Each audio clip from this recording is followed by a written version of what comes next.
Buenas noches.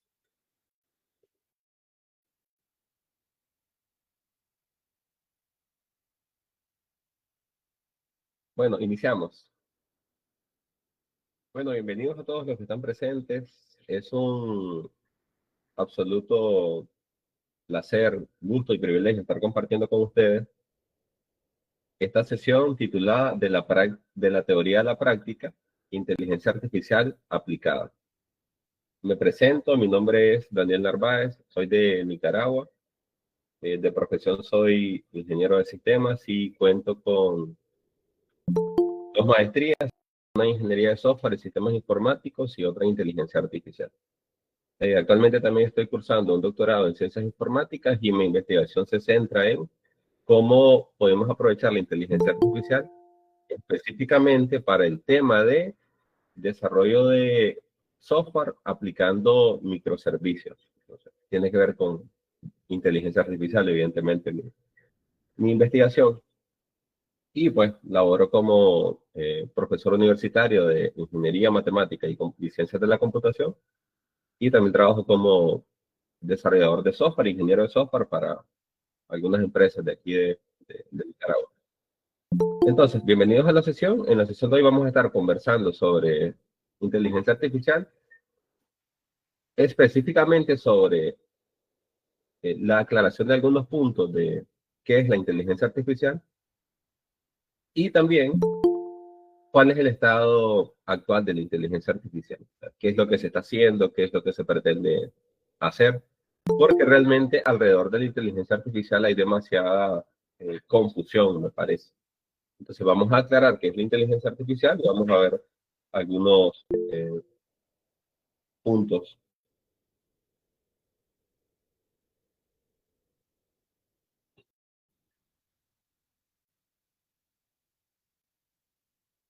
Okay. Entonces vamos a empezar definiendo qué es la inteligencia artificial. Aunque partimos de este concepto oficial eh, definido por la RAE, vamos a conversar un poco de forma más profunda y hacer una aclaración personal que me gusta hacer siempre con inteligencia artificial, tratándola de contextualizar dentro de un marco histórico y teórico también.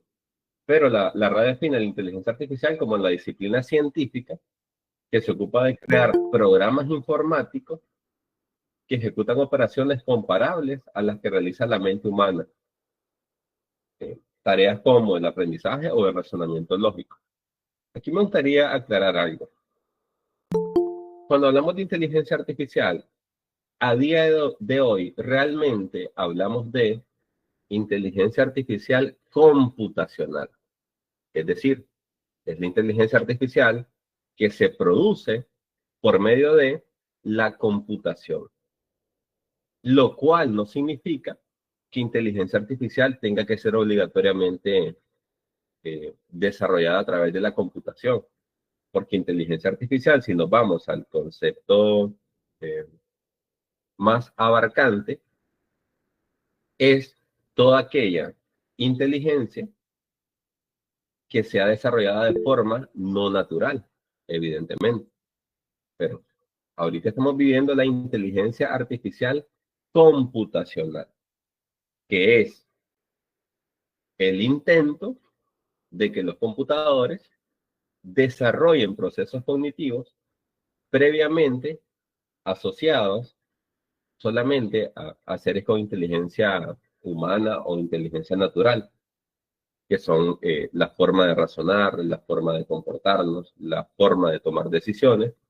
Siempre hemos atribuido esa capacidad solamente a los seres humanos, o esa capacidad racional, desde Aristóteles, cuando trataba de explicar el sentido de la vida, él hacía esa diferenciación entre los tipos de seres y él catalogaba a los seres humanos como un tipo de animal con la capacidad de realizar razonamientos más profundos y avanzados. Siempre se ha atribuido al razonamiento profundo, al razonamiento lógico, como una habilidad estrictamente de los seres humanos. Entonces, ahora las máquinas empiezan a demostrar ciertas capacidades que previamente solamente se atribuían al ser humano. Pero, ¿qué es lo que ocurre con esto de la inteligencia artificial? Cuando hablamos específicamente del tipo de inteligencia artificial que se está utilizando a día de hoy, que se está aplicando a día de hoy, realmente la inteligencia artificial presente es una técnica de programación. La inteligencia artificial presente a día de hoy solamente es una técnica de programación. Cuando lo hablamos desde la perspectiva de su concepción, de su creación, de su desarrollo como tal. Una técnica de programación. ¿A qué me refiero con esto? Cuando hablamos de programación, hablamos de dotar a los computadores de ciertas capacidades. Anteriormente, o en la programación clásica, esas capacidades eran 100% informadas por los desarrolladores de software. Es decir, es el programador quien le especifica al ordenador cómo comportarse en según qué contexto, en según qué escenario. La responsabilidad de enseñarle al computador a tomar decisiones era 100% del desarrollador, a base de reglas, a base de especificaciones lógicas, a base de algoritmización, pero algoritmización basada en la resolución del problema. Es decir, un computador puede realizar un cálculo matemático porque un programador le explica al computador cómo realizar ese cálculo matemático. Desde un cálculo matemático sencillo hasta el procesamiento de una videollamada en tiempo real a lo largo de Internet. El 100% del algoritmo era basado en reglas especificadas por el computador. A día de hoy, la inteligencia artificial viene a revolucionar eso. Porque ¿cuál es la limitante que tiene ese tipo de programación? La limitante que tiene ese tipo de programación es que solamente podemos decirle al ordenador cómo hacer aquellas cosas que nosotros sabemos hacer previamente. Claro está. Necesitamos construir un algoritmo que solucione un problema y especificarle ese algoritmo a través de un lenguaje de programación al computador. Por eso siempre se pensó de que el computador no iba a poder hacer cosas que nosotros los seres humanos no podíamos algoritmizar, como por ejemplo procesar el lenguaje natural, la percepción computacional, que es el hecho de poder comprender imágenes, comprender vídeos, comprender el entorno como tal a través de sensores, ya sea cámaras o cualquier otro tipo, micrófonos o cualquier otro tipo de, de periférico que le permite ingresar información al computador del mundo real, del mundo externo. Pero ¿qué pasa con la inteligencia artificial actual? Que es una técnica de programación donde el paradigma cambia, el enfoque cambia. Decimos, ahora ya no es el programador quien le enseña al computador cómo jugar ajedrez. Ya no es el programador quien le enseña al computador cómo reconocer rostros en una fotografía, en un video. No es el programador quien le enseña al ordenador cómo procesar el lenguaje natural. Ahora es el programador solamente encargado de seleccionar un algoritmo, pero un algoritmo de aprendizaje, no un algoritmo enfocado a la solución del problema en específico, un algoritmo que tiene la tarea de emular el proceso de aprendizaje del cerebro humano. La preparación de los datos, porque el algoritmo necesita de muchos datos para ser entrenado, y simplemente acompañar al algoritmo en su proceso de entrenamiento, ir midiendo métrica, ir evaluando la eficiencia, la eficacia, la efectividad en general que tiene ese algoritmo, la construcción y exportación de ese modelo, el modelo ya es el algoritmo con su proceso de aprendizaje completo, y la integración de ese modelo dentro de otros artefactos de software.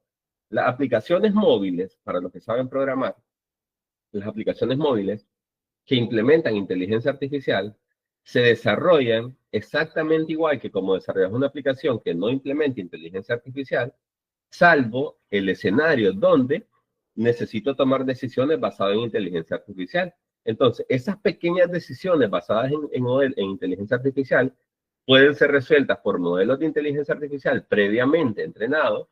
Incluimos ese modelo de inteligencia artificial dentro de mi código y me apoyo de ese modelo para tomar la decisión. Pero el desarrollo tiene que hacerse. El desarrollo tiene que hacerse. El desarrollo como tal de la interfaz gráfica de usuario, del backend, de la base de datos, tiene que desarrollarse. Solo es esa toma de decisión. Entonces, aquellos algoritmos que nosotros no podíamos especificar basados en reglas lógicas, esos algoritmos se los delegamos a una máquina y le decimos, mira, aquí están estos datos. Necesitamos que aprendas de estos datos, necesitamos que identifiques cierto escenario. Más o menos eso es lo que quería aportar con respecto a el concepto de inteligencia artificial como tal.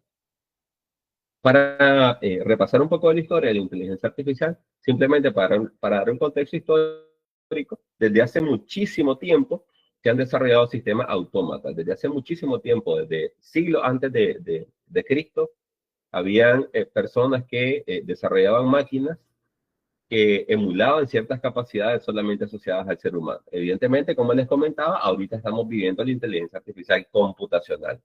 Antes era una inteligencia artificial más mecánica, había una especie de robot, no existía el término en ese tiempo, que era la mucama que sirve vino. No sé si se ha escuchado hablar de esa máquina. Era un artefacto físico, mecánico, que era capaz de servirte vino. Le ponían una jarra de vino y un vaso y te servía vino. Entonces, y eso fue muchísimo tiempo atrás, muchísimos siglos atrás.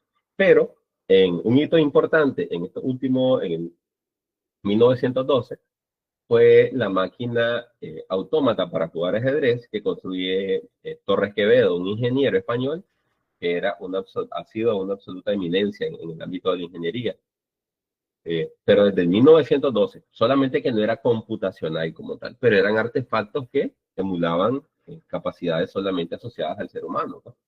No tan complejas como las que tenemos a día de hoy, pero ya era artificial esa inteligencia, porque o sea, no era una máquina, un ser vivo natural en ese sentido. Entonces, en 1943 se modela matemáticamente la primera neurona, porque como les contaba, ese fue el enfoque. Dijeron, ¿y qué pasa si dejamos de intentar resolver los problemas algorítmicamente y pasamos a... están estupendas las preguntas, las contestamos después, ahí escríbanlas en el chat. Les comentaba que el modelado de la primera neurona. Entonces les comentaba, ya no vamos a enfocarnos en desarrollar un algoritmo que resuelve el problema del ajedrez, sino que ahora vamos a tratar de desarrollar una capacidad de procesamiento de datos, tal como lo hace el cerebro. ¿Será que la máquina puede aprender a partir de los datos? ¿Será que es posible que ese modelo, que inicialmente imita solamente a una neurona y posteriormente a redes neuronales biológicas, es decir, las redes neuronales artificiales tratan de modelar las redes neuronales biológicas, decíamos, ¿será que funciona bien? En su momento dieron muy buenos resultados. En los años 50, 60, 70 dieron muy buenos resultados, pero vamos a ver por qué fue la explosión última, de la última década, y vamos a entender un poco mejor. Pero vemos que desde hace muchísimo tiempo tenemos la prueba de Turing. Turing teorizó un montón sobre inteligencia artificial, sobre la capacidad que puede desarrollar una máquina para construir pensamiento como tal, y Turing era un totalmente,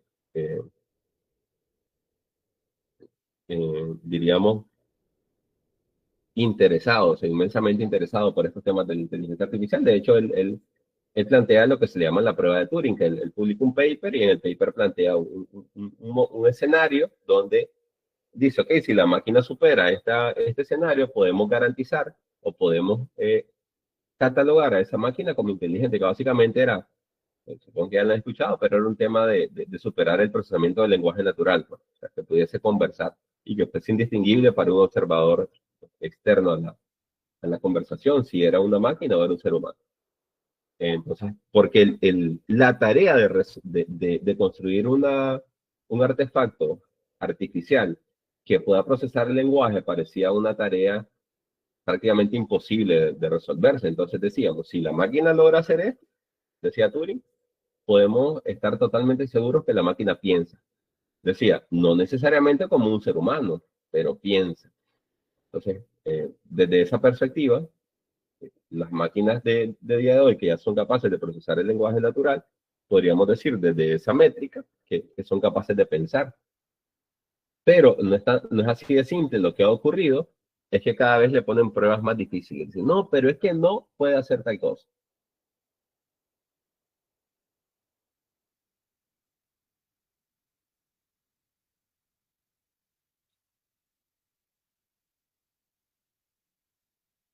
Como propósito, digo, necesitamos ahora que logre tal cosa. Ya, necesitamos que logre tal cosa. Viene la inteligencia artificial, logra eso, y decimos, no, ahora tiene que hacer algo más difícil. Y vamos como extendiendo la barrera, pues. Pero eso es un asunto pues más filosófico que otra cosa. En 1997, eh, perdón, IBM supera a un ser humano en un juego extremadamente complicado como es el ajedrez, a Gary Kasparov. Parecía que ese momento iba a explotar la inteligencia artificial, pero lo que pasa es que se necesitaba una capacidad de cómputo que no existía todavía en ese tiempo como para escalar a esa inteligencia artificial y no existían los datos suficientes para ello. IBM sigue haciendo avances enormemente significativos. En el 2011 derrota al campeón de Jeopardy, igual con una evolución de esa inteligencia artificial creada por ellos que se llama Watson. Después viene todo el avance de las redes neuronales artificiales, el aprendizaje profundo principalmente. Eh, el aprendizaje profundo principalmente. Y en ese sentido, eh, surge este nuevo auge de las inteligencias artificiales, donde ya tenemos a inteligencias artificiales superando en tareas bastante difíciles al ser humano, como es el juego de Go, que es un juego extremadamente complicado, sobre todo a nivel de cantidad de probabilidades y combinatorias que tiene ese juego.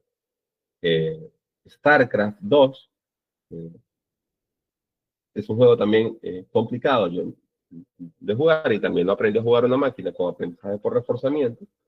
Y pues GPT, que es lo que realmente ha revolucionado la inteligencia artificial dentro del ámbito comercial, pues porque ya le puso una interfaz que cualquier persona puede consumir, y es un chatbot conversacional bastante eh, útil. Entonces ha generado ese impacto, pues verdaderamente.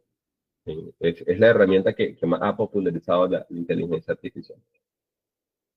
A día de hoy, ¿qué cosas se están haciendo? De hecho, comentaban algunos temas de ahí, de algunas preguntas, de cómo la medicina está siendo apoyada, y no solamente la medicina, que todos los ámbitos del conocimiento y de la ciencia están siendo impactados por la inteligencia artificial. Y básicamente, ¿por qué? Lo que pasa es que, como les comentaba, la programación clásica siempre ha tenido la limitante del conocimiento humano. Como modelo un sistema de moléculas polares atrapadas en un plano. O sea, ¿cómo hago eso? Tengo la limitante de- del ser humano como tal, del programador.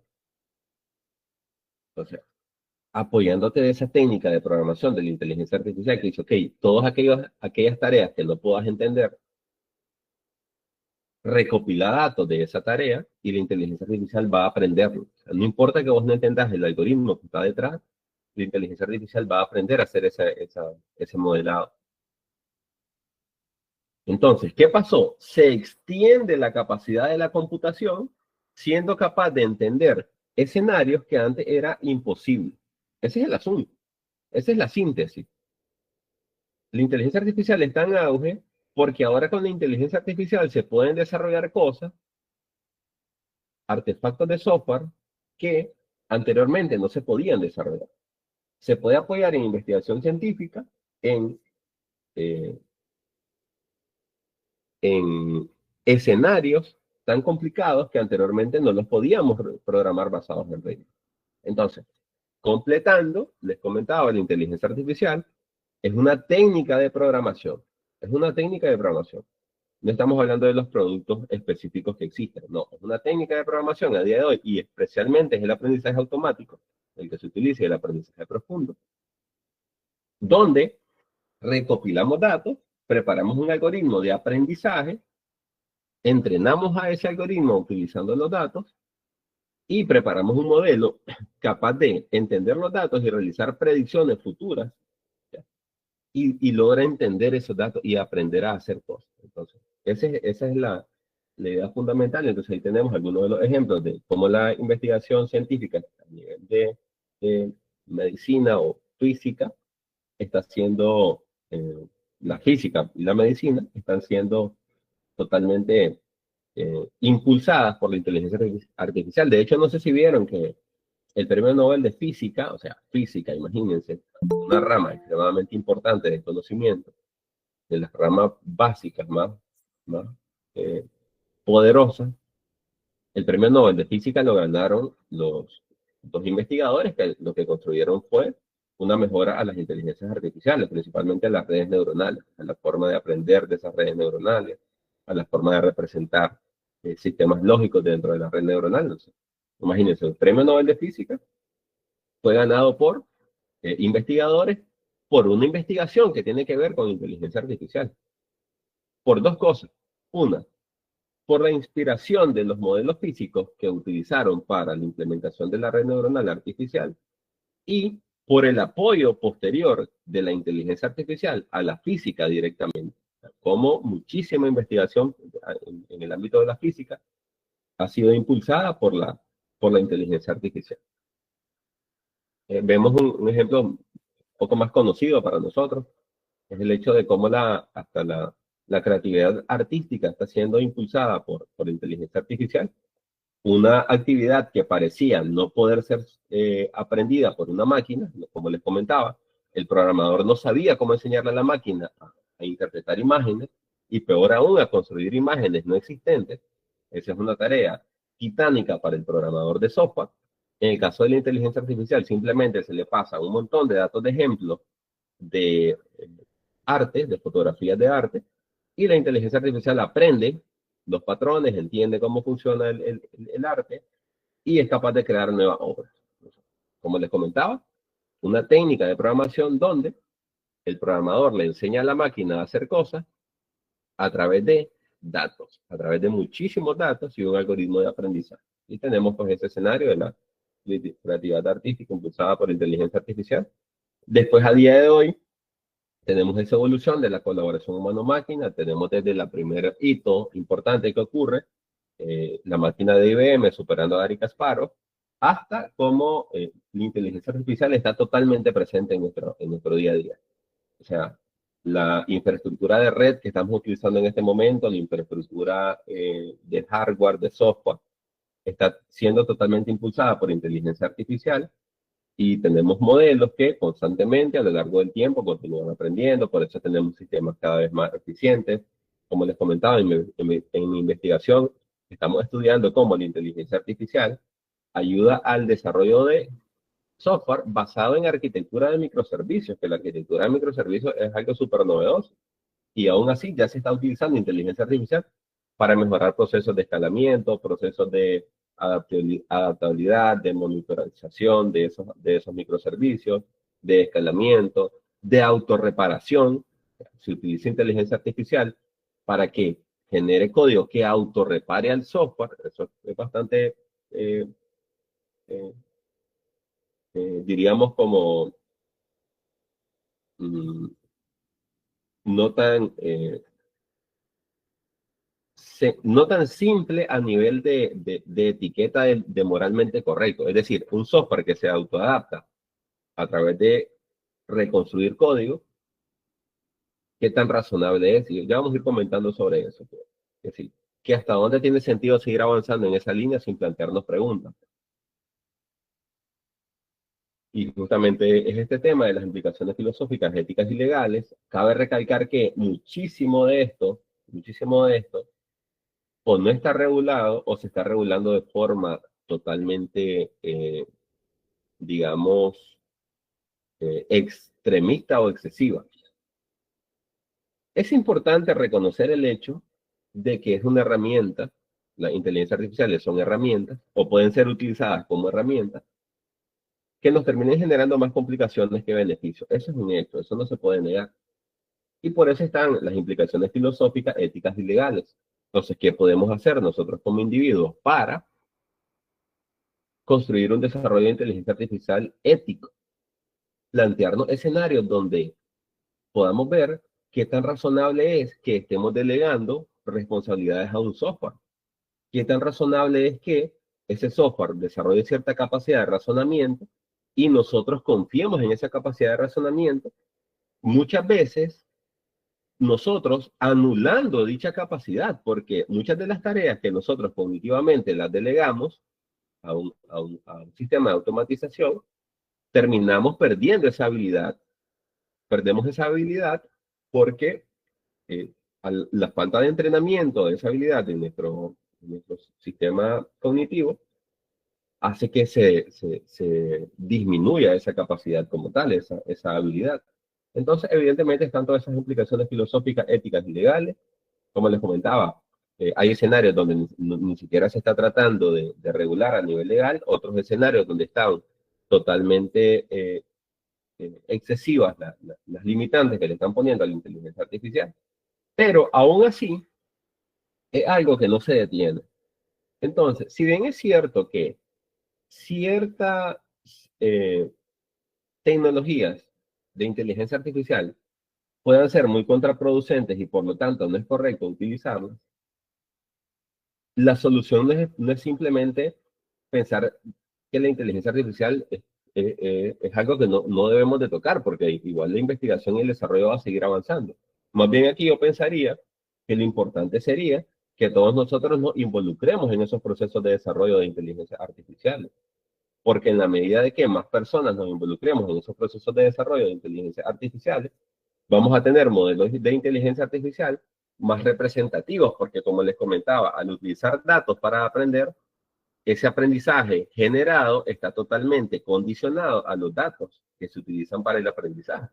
Entonces, si muchas de nuestras culturas, si muchas de nuestras zonas geográficas, si muchos de nuestros intereses están dejando de ser representados en esos datos o están siendo subrepresentados, después van a existir modelos de inteligencia artificial para los cuales eh, muchas realidades dentro de nuestro ecosistema no van a estar presentes, no van a estar presentes. Entonces, por eso es fundamental reconocer, uno, el poder que tiene la inteligencia artificial a día de hoy, los compromisos éticos que eso conlleva cada vez que voy a implementar una inteligencia artificial. O sea, qué tan razonable es que esa inteligencia artificial decida si se va a aprobar o no ese crédito. Qué tan razonable es que esa inteligencia artificial decida eh, hasta la forma de transportarme que voy a tener en un automóvil que se conduzca solo. Entonces, hay muchísimas implicaciones éticas, legales y filosóficas, y esto es algo que está en total auge, iniciación, es un proceso incipiente, y es algo que falta muchísimo trabajo, pues, y es un asunto de una responsabilidad multidisciplinar. O sea, no es una sola disciplina que viene aquí, no, o sea, no somos los ingenieros de sistemas o de software que venimos y decimos, esto tiene que hacerse así. No, sino que todas las del conocimiento tienen que involucrarse. De hecho, se está construyendo una rama de la filosofía que se llama filosofía de la inteligencia artificial, que trata de plantearnos esas preguntas de qué es realmente razonar y si verdaderamente debemos de confiar o qué parámetros debemos de establecer para poder confiar en las inteligencias artificiales, porque realmente es un asunto que hasta los mayores expertos en el mundo comentan de su peligrosidad en el sentido de lo increíblemente poderoso que llegan a ser esos sistemas, y sobre todo la dependencia que nosotros podamos generar por parte entre nosotros y la inteligencia artificial. Entonces, algunas conclusiones, les decía que la inteligencia artificial está aportando muchísimo en investigación científica, no solamente en las inteligencias artificiales comerciales que existen para generación de creatividad, procesamiento del lenguaje natural, sino que se está haciendo muchísima investigación científica en inteligencia artificial. Hay muchísimo desarrollo comercial y empresarial, evidentemente, pero más que todo, quiero hacerles un llamamiento al hecho de, desde mi trinchera, desde mi zona de movimiento, desde mi zona de control, qué podemos hacer para involucrarnos en estos procesos de desarrollo de inteligencias artificiales y así tratar de que exista una visión más global, general e integradora de todas nuestras perspectivas o más allá de la decisión de tres personas. O sea, no puede ser posible que tres personas en una oficina estén decidiendo qué tipo de contenido vamos a consumir o qué tipo de contenido consumen las siguientes generaciones, pues a través de un algoritmo de una red social o de estrategias de mercadeo, pues lo que sea. Entonces, más que seguir abordando temas y no aterrizar, pues también sería interesante contestar algunas de las preguntas que ustedes tienen, pues para de esa forma darle un poco mayor de exactitud y profundidad a esta comunicación pues, que estamos teniendo, a esta conversación.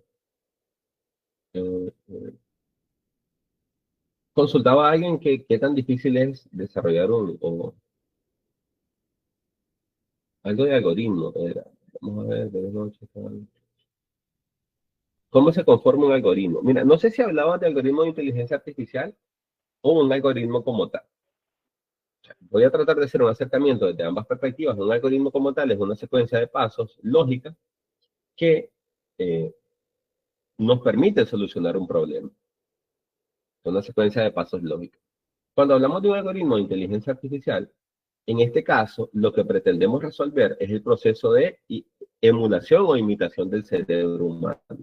Un algoritmo que, a través de datos, genere un entendimiento de patrones, una capacidad de entender esos datos y, por lo tanto, generar una respuesta a esos datos. Entonces, ya pasamos a construir ese tipo de algoritmo. Entonces, hay muchísimos algoritmos ya desarrollados, o sea, muchísimos algoritmos ya desarrollados. Nosotros solo los hiperparametrizamos y los reconfiguramos para según qué escenario, no es que sea sencillo, pero los algoritmos ya están desarrollados. Si quisieras desarrollar tus propios algoritmos de inteligencia artificial, ya estarías entrando directamente a investigación científica dentro del ámbito de la inteligencia artificial. Es decir, quiero investigar en inteligencia artificial y por lo tanto quiero mejorar lo que ya existe.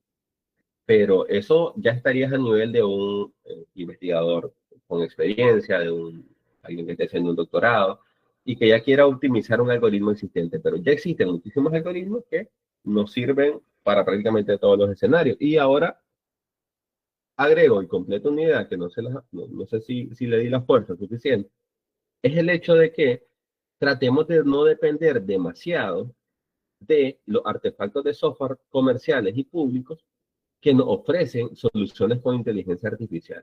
O sea, no caigamos en esa trampa porque vean, muchos de ellos ni siquiera utilizan inteligencia artificial, solamente se venden como. Y los que utilizan inteligencia artificial, realmente nos estamos condicionando por visiones y percepciones generados por un tercero. Pues realmente lo importante sería que nosotros nos involucremos en el propio desarrollo de aquellas herramientas que como sociedad local vayamos a utilizar. Pues.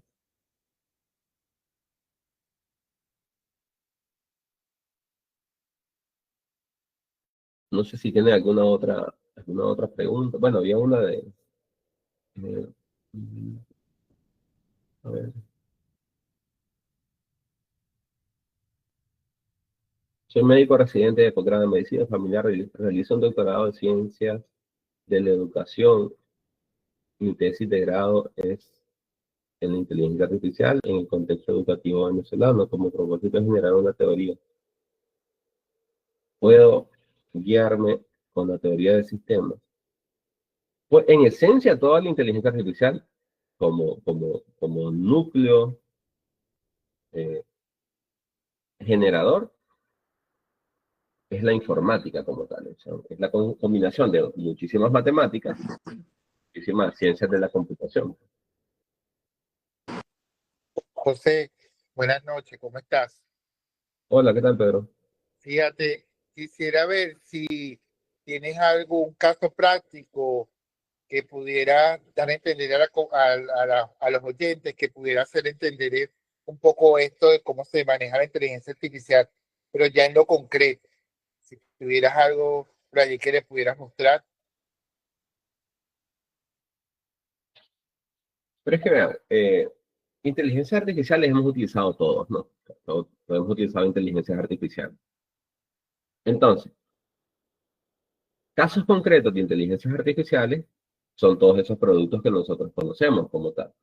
Entonces, cuando vamos a desarrollar una inteligencia artificial que quisiéramos decir como concreta en el sentido de qué podemos hacer para desarrollar una inteligencia artificial, lo que nos tenemos que plantear es el siguiente escenario. Uno, el problema que quiero resolver se puede resolver con programación clásica, es decir, un programador puede resolver ese problema. Si el programador puede resolver ese problema, yo no necesito inteligencia artificial. Segundo, el problema no se puede resolver. Por ejemplo, necesito un sistema para que mi inventario en mi negocio me genere notificaciones y alertas de forma temprana para poder reabastecer mi inventario en mi negocio, en mi empresa, en lo que sea. Necesitamos un sistema que sea mucho más inteligente, que sea capaz de realizar predicciones. Entonces, si las estadísticas y la contabilidad no te basta para ello, podemos decir, ok, entonces podemos construir un modelo de inteligencia artificial para ello. ¿Qué necesitamos? Muchísimos datos de ejemplo. Necesitamos muchísimos datos de ejemplo. Necesitamos preparar esos datos, necesitamos limpiar esos datos, necesitamos estructurar esos datos. Posteriormente, decimos, de los algoritmos, de los modelos de inteligencia artificial que ya están disponibles a nivel de desarrollo de software, ¿cuál de ellos puede ser útil para resolver ese problema? Y después es un proceso de experimentación donde pruebo distintos algoritmos, pruebo distintos modelos a través de múltiples hiperparametrizaciones y tratamos de comprender esos datos. Entonces, ¿qué escenarios, como les comentaba, se pueden resolver? Gestión de inventarios de forma automatizada, segmentación de clientes, chatbot conversacionales. En general, todos aquellos problemas que al automatizarlos tenemos soluciones demasiado precarias cuando las queremos programar utilizando programación clásica. Vean, los tipos de inteligencia artificial, consultan por ahí, ¿cuáles son los tipos de inteligencia artificial? También preguntaban de que si la inteligencia artificial tiene defectos. Los defectos de la inteligencia artificial son heredados por los defectos que existan en nuestros datos generados por sesgos. Es decir, al final, como la inteligencia artificial aprende de nuestros datos, entonces, si en nuestros datos hay presentes sesgos y nosotros no nos damos cuenta de esos sesgos, entonces, en ese sentido, estaríamos derivando ese sesgo a la inteligencia artificial como tal. Entonces, la respuesta es sí, tienen defectos, pero son defectos heredados por nosotros.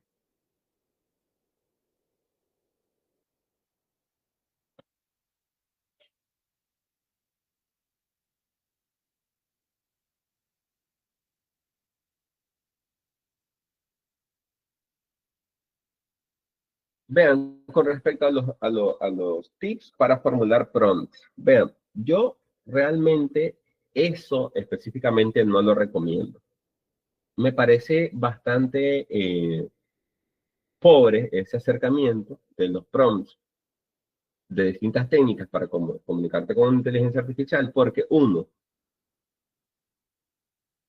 sistemas de procesamiento de lenguaje natural, LLM, como GPT, como Llama, como Gemini, como todos los que existen, a día de hoy, no es que necesiten de prompts específicos. Eso a mí, o sea, si les soy honesto, a mí me da bastante pereza ese tema de los prompts, porque simplemente te vas a comunicar con un sistema conversacional y tal como cuando te comunicas con una persona, lo tenés que hacer de forma lógica, coherente, específica, dando contexto. Lo mismo para la inteligencia artificial. Pero esas técnicas como recetitas para, yo pues la verdad no estoy de acuerdo con ello.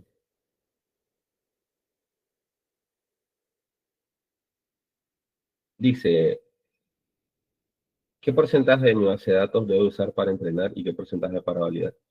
Generalmente se suele dividir en 80-20, 80% para entrenamiento y 20% para pruebas. Como tal. Se suele generar así. Y suele funcionar bastante bien. 80% utilizo para entrenamiento y 20% para prueba, pues, y validación.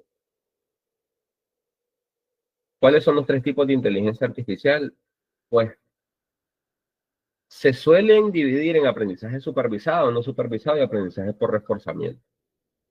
Esos son los tres tipos principales. El aprendizaje supervisado consiste en los datos que utilizo para entrenar esa inteligencia artificial están previamente etiquetados, es decir, tengo variable X y tengo variable Y, variables independientes y variables dependientes. En el caso del aprendizaje no supervisado, nosotros no tenemos división entre variables dependientes o independientes, variable X y variable Y, variables de entrada y variables de salida, sino que nosotros tenemos simplemente variables como tal. Tenemos variables como tal. Y el aprendizaje por refuerzo es un aprendizaje donde los datos se construyen en el propio proceso de aprendizaje. ¿Cómo se hace eso? Eh, ¿Cómo se hace eso? Lo que se hace es que el desarrollador tiene que programar un ambiente virtual, un entorno virtual. Ese entorno virtual le permite a un agente existir dentro de ese entorno. Le permite a ese agente existir dentro de ese entorno. Ese ambiente tiene características, tiene objetos y tiene elementos. El agente tiene capacidad de realizar ciertas acciones. Y entonces en el proceso de entrenamiento, lo que hacemos es lo siguiente. En el proceso de entrenamiento, venimos y utilizamos la técnica que se conoce de la psicología, de la psicología operante, condicionamiento operante, de recompensas y castigos. Entonces, la inteligencia artificial, el agente empieza a hacer acciones de forma totalmente aleatoria o pseudo aleatoria, digamos, de forma totalmente pseudo aleatoria. Y yo construyo un sistema de recompensa y castigo. Entonces yo digo, si ocurre esto, le damos un puntito. Si ocurre esto, le damos 2 puntitos. Si ocurre esto, le quitamos 2 puntos. Entonces, la inteligencia artificial, dependiendo de la retroalimentación que está siguiendo de ese castigo, de esa recompensa, entiende qué acción fue correcta según el contexto que estaba presente. Entonces, la inteligencia artificial se va adaptando dependiendo del castigo o la recompensa que va siguiendo. Por ejemplo, imagínense una inteligencia artificial que queremos que aprenda a jugar Mario Bros. No sé si le llamaban en su zona, ese jueguito, que es el del fontanero que iba rescatando a la princesa. Sería como, mientras más tiempo esté vivo, mientras más puntos agarre, mientras más mundos pueda ir superando, yo le voy dando puntos. Cada vez que pierde, cada vez que se hace pequeño, cada vez que tarda demasiado tiempo en un mundo y no avanza, yo le voy quitando puntos. Entonces empieza de forma aleatoria el agente sería el personaje como tal, a realizar acciones y dependiendo de las recompensas y los castigos se va dando cuenta qué es lo que tiene que hacer. Dice, ok, mira, yo tengo que maximizar las recompensas y disminuir los castigos. Entonces, de pronto con el tiempo, entiende que su objetivo es avanzar. Después entiende que su objetivo es no permitir ser atacado por un enemigo. Destruir a un enemigo, agarrar un punto, agarrar una estrella, terminar más rápido el mundo, ir al siguiente mundo. Entonces va aprendiendo, imitando la forma que tenemos de aprender los seres humanos, y ese es el tercer tipo, pues el aprendizaje por refuerzo. Hay una subdivisión del aprendizaje por refuerzo que se llama aprendizaje por refuerzo con retroalimentación humana, que es cuando la retroalimentación la damos a través de un ser humano, pues no la damos estrictamente a través de software, pues, sino que es un ser humano quien está decidiendo. En ese tipo de inteligencia nosotros aportamos mucho cuando damos retroalimentación en software o en YouTube. ¿Te gustó este video? Entonces, el algoritmo aprende de que, ok, mira, le gustó. ¿No te gustó? Dale. ¿Pasó bastante tiempo en este video o no? Eso tiene que ver con aprendizaje por refuerzo, en este sentido, también con retroalimentación humana. Comentan que en inteligencia artificial ha sido una gran innovación, pero también ha sido una gran desventaja en limitar el pensamiento crítico analítico. Sí, totalmente, totalmente de acuerdo. Yo por eso les comentaba que más allá de querer aprender técnicas de prompt y esas cosas, lo que debemos de desarrollar es una responsabilidad crítica, racional, intelectual, para involucrarnos nosotros en el desarrollo de esas inteligencias artificiales. Desde nuestro marco de referencia, evidentemente, no todos vamos a ir a escribir el código en Python, no todos vamos a ir y preparar el dataset, pero mientras más nos involucremos en estos procesos, más control vamos teniendo de estas técnicas. Pero si simplemente le estamos delegando esas tareas a un sistema de procesamiento externo, estamos anulando nuestra capacidad racional. Yo les preguntaba a mis alumnos constantemente, les hago esta pregunta y les digo yo, eh, si necesitan contratar a un ingeniero para que les resuelva problemas en una empresa, yo les consultaba a quién contratarían, les decía yo, a 10 ingenieros actualizados o a Arquímedes. ¿A quién contratarían? Les consultaba yo, a Arquímedes o a 10 ingenieros actualizados. Algunos caían en el pensamiento de, los 10 ingenieros actualizados. ¿Por qué? Pues porque Arquímedes estaba desactualizado. A veces les pongo a Newton como ejemplo, a Newton o a 10 ingenieros. Dicen, no, mira, los 10 ingenieros, no a Newton. Ese pensamiento es totalmente pobre, porque ¿de qué te sirven 10 ingenieros actualizados en comparación con tener a alguien con la capacidad cognitiva de Newton o de Arquímedes? La herramienta que utilizamos ahora, una máquina, un computador, un lenguaje de programación, una inteligencia artificial, solamente es una herramienta pero tu capacidad cognitiva es lo que termina totalmente importando. Ahora todos podemos utilizar inteligencia artificial para hacer cosas, pero ¿quiénes hacen mejores cosas? Hacen mejores cosas aquellos que tienen una capacidad cognitiva más desarrollada, pues. Entonces me parece ahora que las nuevas generaciones que están en procesos de aprendizaje iniciales tienen un reto bastante complicado en el sentido de cómo no permito de que mi cerebro se vuelva perezoso. ¿Cómo hago ese esfuerzo consciente de que mi cerebro se desarrolle de forma tal que yo aprenda a razonar y no estar acostumbrado siempre a delegárselo a una máquina, a delegárselo a una máquina? Entonces, completando la idea, desde mi perspectiva, muchísimas veces más eficiente tener la ayuda de alguien como Newton o Arquímedes, obviamente apoyado posteriormente de tecnología, que simplemente tener a 10 personas que usan tecnología. No sé si están de acuerdo conmigo. O sea, más allá de la tecnología, también está la capacidad cognitiva desarrollada como aspecto fundamental para los seres humanos presentes y futuros, pues.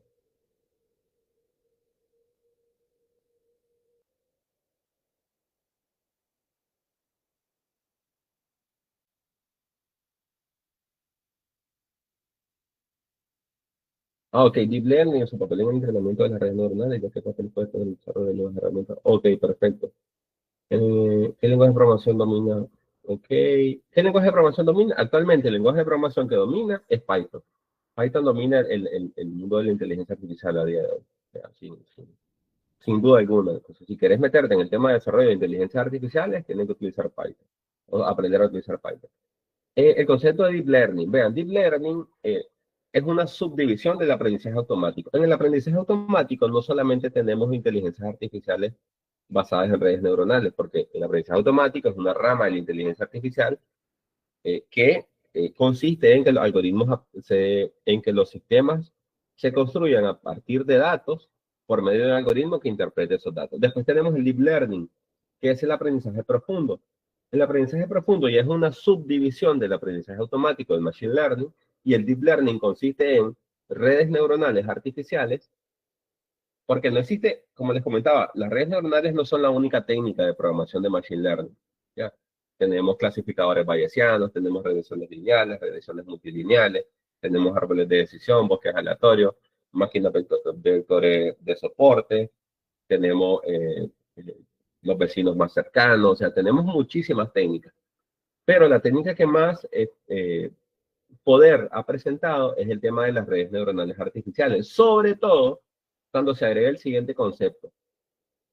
Redes neuronales que sean inmensas, es decir, que sean redes neuronales en capacidad de procesamiento inmensamente amplia y que se utilicen muchísimos datos de entrenamiento. Entonces, cuando se utilizan redes neuronales gigantescas con muchísimos datos de entrenamiento, a eso le llamamos deep learning o aprendizaje profundo. Entonces, el deep learning, dentro del aprendizaje automático, ha demostrado mayores capacidades para resolver problemas complejos. habían problemas como les comentaba, el procesamiento del lenguaje natural, la generación de audios, la generación de videos, que solamente fue superado gracias al deep learning, con la utilización de redes neuronales gigantescas. Por eso le llaman LLM, Large Language Models, a los modelos como GPT, porque son inmensos y tienen muchísimos datos de entrenamiento. Desarrollo de nuevas herramientas para la humanidad. Y claro, pues como les comentaba, al final son técnicas de programación. Todo esto lo hubiésemos podido teóricamente programar, pero hubiésemos durado muchísimo más tiempo. O sea, lo que cambia es la forma de programar. Y por lo tanto surgen herramientas pues más potentes. Como que. No sé si tienen algo más que comentar. O sea, sé que tienen la mano levantada, pero al menos yo no estoy controlando el micrófono, así que sí, dice, bueno, las consideraciones que debes de tener en cuenta para partir en 80% en entrenamiento y 20% de prueba, tienen que ser procesos totalmente aleatorios, en el sentido de que vos no lo debes de hacer de forma consciente, vos no debes de decir, voy a agarrar estos datos para entrenamiento y estos para pruebas, ¿no? Y les comparto un escenario que ocurrió con eso, un fallo. Tiene que ser totalmente aleatorio el proceso de selección y para eso Python, Scikit-learn, una herramienta de Python que te permite entrenar redes neuronales y técnicas de aprendizaje automático como tal, principalmente técnicas de aprendizaje automático, más allá de redes neuronales. Te permite hacer ese proceso de separación de datos de 80, en 80-20 o como querrás, 70-30, 90-10, de forma totalmente aleatoria, porque recordemos que la inteligencia artificial es una hija de la estadística. Y desde la estadística sabemos que cuando estamos seleccionando nuestras muestras, además de ser significativa, tiene que ser aleatoria la selección de la muestra para evitar sesgos. Esa es la idea de que tienen que ser procesos aleatorios, pero ya hay herramientas como Python que te permiten hacer ese proceso de forma totalmente aleatoria. Lo que les quería compartir es lo siguiente, una inteligencia artificial que falló, que era una inteligencia artificial que pretendía que a través de fotografías tomadas por drones se pudiesen identificar si en esas fotografías habían tanques de guerra presentes. Y empezaron a entrenar la inteligencia artificial y se dieron cuenta que tenía una efectividad del 100%. Dijeron que increíble, no falla esta inteligencia artificial. Tratan de lanzar la inteligencia artificial con otros datos y empieza a fallar. Y dice, ¿por qué? ¿Por qué falló tanto en esta instancia si en la parte de desarrollo no falló? Y se ponen a analizar los datos y había ocurrido lo siguiente. Lo que hicieron para recopilar los datos fue tomar fotografías ellos de tanquetas que ellos ubicaban en ciertas zonas del campo. Pues, pero ¿qué pasa? Venían ellos y todas las mañanas sacaban las tanquetas y las ubicaban y tomaban las fotografías con drones. Después en la tarde retiraban las tanquetas y tomaban las fotografías sin drones. Entonces vos tenías un montón de fotografías con drones, digo, con tanquetas, y un montón de fotografías sin tanquetas. Pero ¿qué ocurría? Las fotografías con tanquetas eran tomadas en la mañana y las fotografías sin tanquetas eran tomadas por la tarde. Entonces, cuando la inteligencia artificial se entrenó, lo que estaba detectando la inteligencia artificial era la presencia de luz que había en la fotografía, es decir, si era de día o era de tarde. O sea, parecía que estaba identificando la tanqueta, pero no. Lo que estaba identificando era si era de día o era de tarde, pues y ese fue un fallo totalmente en los datos, pues más allá de entrenamiento y validación y prueba, también fue un proceso de fallo en la propia recolección de los datos. Habían sesgos, habían anomalías en esos datos y no estaban bien representados los escenarios como tal. Ok, mira, muchas gracias, Carlos, por tu consulta. Los que quieran poner en práctica inteligencia artificial en investigación científica, hay dos cosas fundamentales para utilizar la inteligencia artificial en investigación científica. Uno es instruirte muchísimo en temas de estadística, porque la estadística es como tal una de las bases de la inteligencia artificial y como tal, eso te permite tener un marco de referencia y así tomar decisiones de qué técnicas de inteligencia artificial realmente pueden ser útiles dentro de tu investigación y qué técnicas no, porque como les digo, o sea, hay muchísimo humo. O sea, aquí podríamos pasar hablando horas tras horas tras horas y ver muchísimos temas, porque o sea, quedan muchísimas cosas que que falta concretizar y hay que dedicarle muchísimo más tiempo a esto. Entonces, empezar por lo básico, o sea, estadística. O sea, ¿cómo se utiliza la estadística en investigación científica? Ahora, ¿qué técnicas de estadística avanzada existen en combinación con la inteligencia artificial que puedan apoyar en investigación científica? Lo otro es el tema de aprender un lenguaje de programación óptimo para el análisis de datos, que puede ser Python, fundamentalmente Python, pero R también se utiliza bastante. Yo comento Python en lugar de R porque Python no solamente haces estadística con Python y análisis de datos, sino que también desarrollas inteligencias artificiales y con R no está tan avanzado ese tema de la inteligencia artificial. Entonces, fundamentalmente, meterte en temas de Python, meterte en temas de estadística y análisis de datos, ¿cómo está? Y, y ver de qué forma, porque ahí estamos hablando de una perspectiva de la inteligencia artificial en investigación científica, donde vas a utilizar la inteligencia artificial para analizar datos y entender patrones, básicamente. No estamos hablando de utilizar una inteligencia artificial comercial para hacer búsquedas de paper. Y eso es más, me parece más insípido y más sencillo de aprender. O inteligencia artificial es para que te redacte tu paper. Entonces, eso me parece muchísimo más, como como comento, más simple y menos importante, o sea, más superficial. O sea, realmente el mayor aporte que puede dar la inteligencia artificial en la investigación científica es la interpretación de datos como tal. Ustedes saben que en investigación científica la estadística es fundamental. Entonces, las inteligencias artificiales vienen a fortalecer la estadística, ¿no? Okay, ya no solamente tenés que hacer una relación multilineal, ya no tenés que hacer un simple árbol de decisión, sino que ya puedes utilizar esas otras técnicas de inteligencia artificial. Pues entonces, eso, estadística, Python y poco a poco estás involucrando en inteligencia artificial. Sí, sí, muchísimas gracias a todos por sus preguntas. Bueno, como les comentaba, podríamos pasar hablando muchísimo, podríamos extendernos muchísimo más. Para ello, pues pueden escribirnos en nuestras redes sociales, pueden escribirnos a mis redes sociales, pueden escribir a las redes sociales de Eureka. Y como tal, vamos a estar súper encantados de atenderles. Es un tema que a mí me apasiona un montón, dedico y le he dedicado muchísimo tiempo y muchísimos años de mi vida. Y entonces es súper enriquecedor para mí poder compartir con ustedes. Tal vez en otra ocasión tenemos un tipo de sesión que permita mayor comunicación bidireccional, mucho más dinamismo. Y, y, y por mi parte, pues sería un gusto seguir conversando con ustedes en otra ocasión. Igual, como les comentaba, ahí déjennos sus dudas en las redes sociales y vemos en qué momento podemos estar